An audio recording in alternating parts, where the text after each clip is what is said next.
Well, I'm joined by Laurence Skelly, and really want to talk about two particular things here in the pipeline. Let's do the Nunnery first of all, and this great idea that seems to be moving on about making a place of excellence for the IT industry. Where are we up to with that now? Well, we've been in negotiations throughout the summer to actually put together, hopefully, the proposal that will go to Tynwald, and we're aiming on bringing that to Tynwald in November.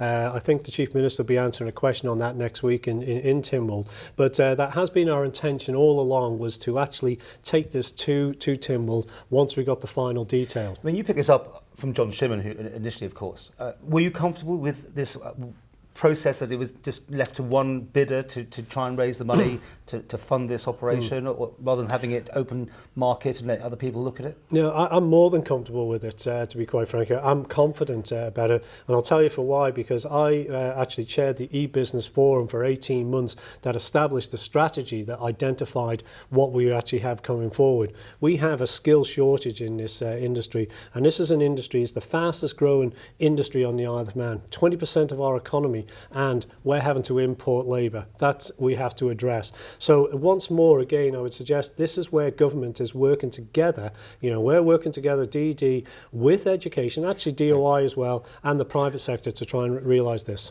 Do you see it happening in the foreseeable future?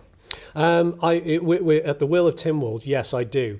And I think it's a strong statement, yet again, with regards to the Isle of Man endorsing business and private sector, because what we're inviting here is inward investment, and this is going to be inward investment in the future of the Isle of Man, and the future of the Isle of Man is educating our young people into jobs for the future. The other thing I want to talk about is the TT Museum, which you and me have chatted to numerous times now. We have. Probably when you're moving departments left, right and centre, but you know, you seem to be settled now. This is your baby, and you're being asked questions about it again. Where are we up to? Yes, it is very, very much an ambition that I would like to see, you know, particularly now as Minister of Economic Development, responsible for motorsport, responsible for tourism, and you know, we're seeing this resurgence in tourism in general, and particularly with regards to motorsport, you know, and the interest in that is just incredible. I was just reading a figure the other day. I think we went from 8 million viewers 3 years ago having the exposure to the TT and the motorsport to now over 30 million. But the same thing is that exposure is growing, and that's real important. But what we need is something beyond the actual events itself, and that's what I will be doing. I will be sort of announcing next week in Tynwald a proposal where and how I think we can actually achieve this. It'll cost the government money, right?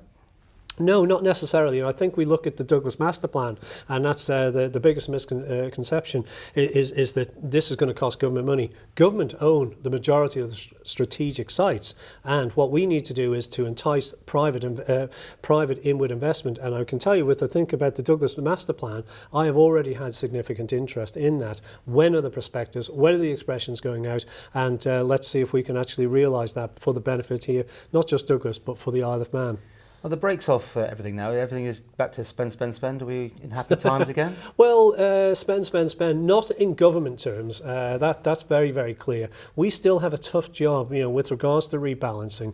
And I would suggest that we still got a difficult couple of years to go through. But the point is of this whole rebalancing is to get to a point of a sustainable budget. So is that we're now sort of seeing a trimmed down, more leaner, and I think a fitter government for the future. So no, we'll never go back to that. How do you feel it's going to go in Tynwald then?